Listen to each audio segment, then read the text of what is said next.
আলহামদুলিল্লাহ। সম্মানিত দর্শক ও শ্রোতা মণ্ডলী, আল্লাহ রাব্বুল আলামিনের অশেষ মেহেরবানিতে আমরা শুরু করতে যাচ্ছি ইমাম আব্দুল গনি মাকদিসি রাহিমাহুল্লাহর উমদাতুল আহকাম হাদিসের কিতাবের সালাত অধ্যায়, পর্ব 41, হাদিস নম্বর 117। عن عبد الله بن بحينة رضي الله تعالى عنه وكان من أصحاب النبي صلى الله عليه وسلم أن النبي صلى الله عليه وسلم صلى بهم الظهر فقام في الركعتين الأوليين ولم يجلس فقام الناس معه حتى إذا قضى الصلاة وانتظر الناس تسليمه كبر وهو جالس فسجد سجدتين قبل أن يسلم ثم سلم। হাদিস সহিহ বুখারী এবং মুসলিমের। আব্দুল্লাহ ইবনে বুহাইনা বর্ণনাকারী, তিনি ছিলেন নবী সাল্লাল্লাহু আলাইহি সাল্লামের সাহাবাদের অন্তর্ভুক্ত। তো তিনি বলছেন কি, নবী সাল্লাল্লাহু আলাইহি সাল্লাম সাল্লা বিহিমুদ দুহরা ফাকামা ফি রাকাতাইনিল উলায়াইন, নবী সাল্লাল্লাহু আলাইহি সাল্লাম তাদেরকে নিয়ে যোহরের সালাত আদায় করলেন। তিনি দাঁড়িয়ে 2 রাকাত সালাত আদায় করলেন। ফাকামা ফি রাকাতাইনিল উলায়াইন, অর্থাৎ তিনি প্রথম 2 রাকাত আদায় করে দাঁড়িয়ে গেলেন।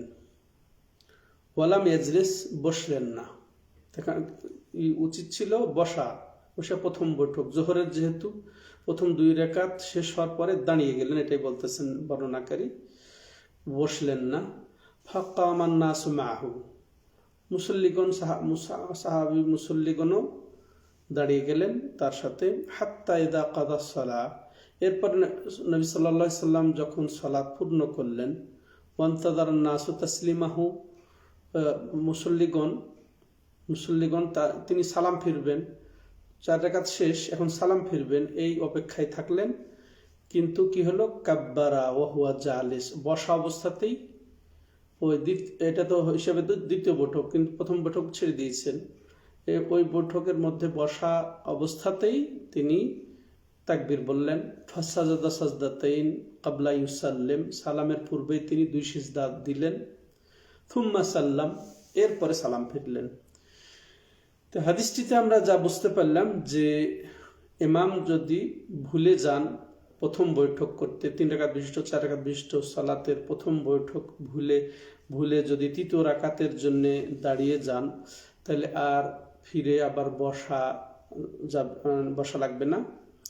সেই আবার ফিরে বসে যে তিনি আবার তাশাহুদ পড়বেন, এরকম প্রয়োজন হবে না।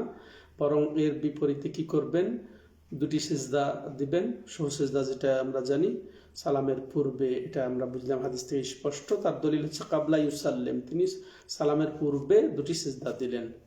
তাহলে এখানে আমাদের জন্য বিধান হলো যে ইমাম যদি পরিপূর্ণরূপে দাঁড়িয়ে যান, এরপরে মুসল্লিগণ যদিও ভুলের কারণে তাকে সতর্ক করে সুবহানাল্লাহ বলে, তাহলে ইমাম আর ফিরে তাশাহুদ পূর্ণ করবেন না। তো সেটা উনি যদি দাঁড়িয়ে কেরাত শুরু করে দেন আর এখনো কেরাত শুরু করেননি, এমতো অবস্থাও যদি হয় আর সুবহানাল্লাহ বলেন মুক্তাদিগণ, তবু আর ফিরবে না। কারণ সে এক রকম থেকে আর এক রকমে পরিবর্তন হয়ে গেছেন, তিনি পার হয়ে গেছেন। এই জন্য নবী সাল্লাল্লাহু আলাইহি ওয়াসাল্লাম যা করেছেন সেটাই করতে হবে দাঁড়ানো অবস্থায়।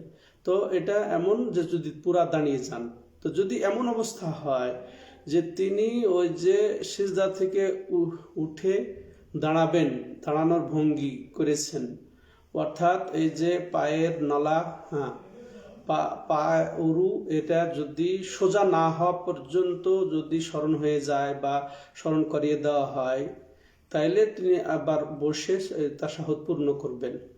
আর যদি সোজা হয়ে যায়, পায়ের নলা এবং উরু যদি সোজা হয়ে যায়, তাহলে আর ফিরে আর তাশাহুদ আদায় করবেন না, ওই যে সিজদা দিবেন, এটাই তার জন্য যথেষ্ট হবে।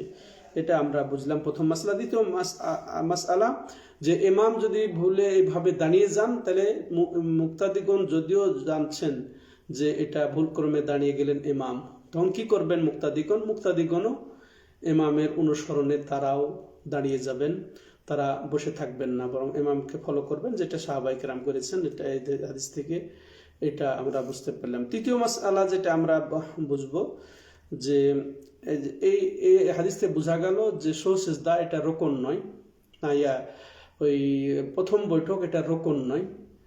যে রোকন হলে এটা অবশ্যই নবী সাল্লাল্লাহু আলাইহি সাল্লাম আদায় করতেন, এরপরে আবার পূর্ণ করতেন।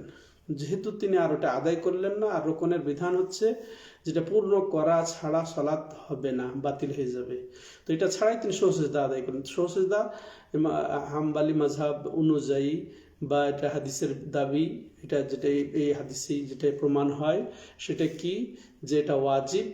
ওয়াজিব এরকম ভাবে ছুটে গেলে সেটা সহসিজদাই যথেষ্ট। সম্মানিত দর্শক ও শ্রোতা মণ্ডলী, এমনটি মতামত পোষণ করেছেন অনেক ইমাম, যেমন ইসহাক বিন রাহওয়ায়াত, সুফিয়ান থাওরি, আবু সৌর দাউদ, অনেক, এবং তাহাবি এবং তাহাবি এরকম ভাবে উল্লেখ করেছেন মালিক থেকে। এর বিপরীত যদিও মত আছে। তো চতুর্থ বিষয় যেটা আমরা জানতে পারি যে রাসূলুল্লাহ সাল্লাল্লাহু আলাইহি সাল্লামেরও ভুল হয়েছে। রাসূলুল্লাহ সাল্লাল্লাহু আলাইহি সাল্লামের ভুল হওয়া, তাহলে তিনি ছিলেন মানুষ ভুলের ঊর্ধ্বে নয়। ভুল হতেই পারে, সেটা নবী সাল্লাল্লাহু আলাইহি সাল্লামেরও ক্ষেত্রে ঘটেছে। এটা কারণ মানুষের স্বাভাবিক কোথায় হচ্ছে ভুল হতেই পারে, যেটা নবী সাল্লাল্লাহু আলাইহি সাল্লামের হয়েছে। যেমন নবী সাল্লাল্লাহু আলাইহি সাল্লাম এটাও বলেছেন যে ইন্নামা আনা বাশারুম মিথলুকুম আনসা কামা তানসাউন ফাইদা নাসিতু ফাযাক্কিরুনি, আমি তোমাদের মতোই মানুষ। দেখেন, তোমাদের মতোই মানুষ, এক শ্রেণী তাকে নূর বললে খুব মজা পায়, কিন্তু রাসূল সাল্লাল্লাহু আলাইহি ওয়াসাল্লাম আমি তোমাদের মতোই মানুষ।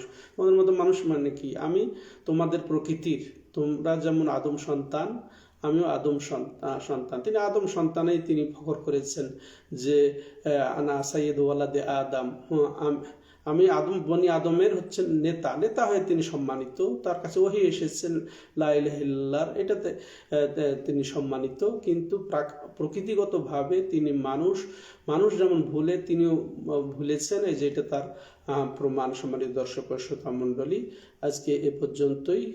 তাহলে আমাদের সেজদা বিষয়ে যেটা ইমাম মাকদিসি তার উমদাতুল আহকামে বলেছেন সেটা আমরা জানলাম। ইনশাআল্লাহ পরবর্তী অধ্যায় হবে বাবুল মুরুরি বাইনা ইয়াদাইল মুসাল্লি, মুসল্লিদের সামনে অতিবাহিত হওয়ার পরিচ্ছেদ আমরা শুনবো আগামী ক্লাসে।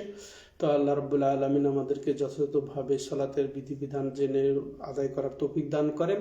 হাদা ওয়া সাল্লাল্লাহু আলা নবিনা মুহাম্মদ ওয়া আলা আলিহি ওয়া সাহবিহি আজমাইন। সুবহানাকাল্লাহুম্মা ওয়া বিহামদিকা আশহাদু আল্লা ইলাহা ইল্লা আনতা আস্তাগফিরুকা ওয়া আতুবু ইলাইক।